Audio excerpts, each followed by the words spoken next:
নমস্কার বন্ধুরা, অঙ্কিতার রান্নাঘরে সবাইকে স্বাগত। ডিম কষা তো আপনারা সবাই বাড়িতে বানিয়ে থাকেন। আজকের রেসিপিটা একেবারে অন্যরকম ভাবে। আজ বানাবো হাঁসের ডিমের কষা। প্রথমে একটা কড়াইতে খুব ভালো করে সর্ষের তেল গরম করে নিচ্ছি। এবার দিয়ে দেব নুন হলুদ মাখিয়ে রাখা সেদ্ধ করা ডিম। ডিমটাকে ভালো করে নেড়ে চেড়ে লাল করে ভেজে নেব। ডিমটা ভাজা হয়ে গেছে, এবার এটাকে তুলে অন্য একটা পাত্রে নিয়ে নেব। এবার ওই তেলের মধ্যে দিয়ে দিচ্ছি সেদ্ধ করে নুন হলুদ মাখিয়ে রাখা আলুর টুকরোগুলো। আলুটাকেও একইভাবে লাল করে ভেজে নেব। আলুটাও ভাজা হয়ে গেছে, এবার এটাকে তুলে অন্য একটা পাত্রে নিয়ে নেব। এবার ওই তেলের মধ্যেই ফোড়নে দিয়ে দেব জিরে, লঙ্কা আর তেজপাতা। ফোড়নটা নেড়ে চেড়ে খুব ভালো করে ভেজে নেব। এবার দিয়ে দেব দুটো বড় সাইজের পেঁয়াজ, একদম মিহি পেস্ট করে নেওয়া। গ্যাসের ফ্লেমটাকে এই সময় হাইতে রেখে খুব ভালোভাবে 3 থেকে 4 মিনিটের জন্য মশলাটাকে কষিয়ে নেব।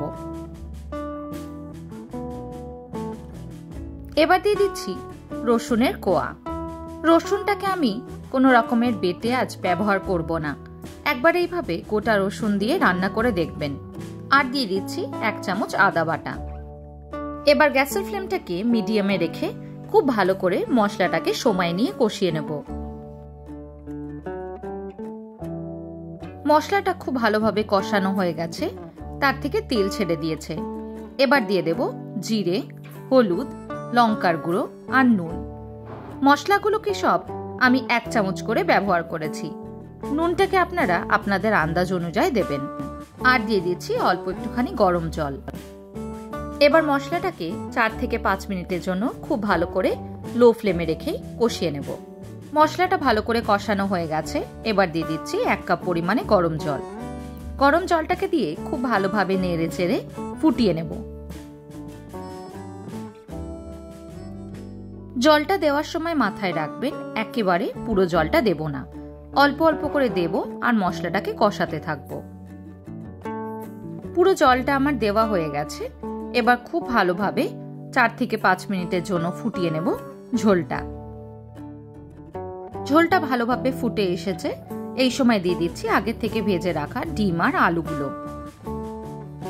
ডিম আর আলুটাকে দিয়ে খুব ভালোভাবে একবার নেড়ে নেব, তারপর 10 মিনিটের জন্য ফুটতে দেব। আমার চ্যানেলে নতুন বন্ধু হয়ে থাকলে চ্যানেলটা সাবস্ক্রাইব করে দেওয়ার অনুরোধ রইল।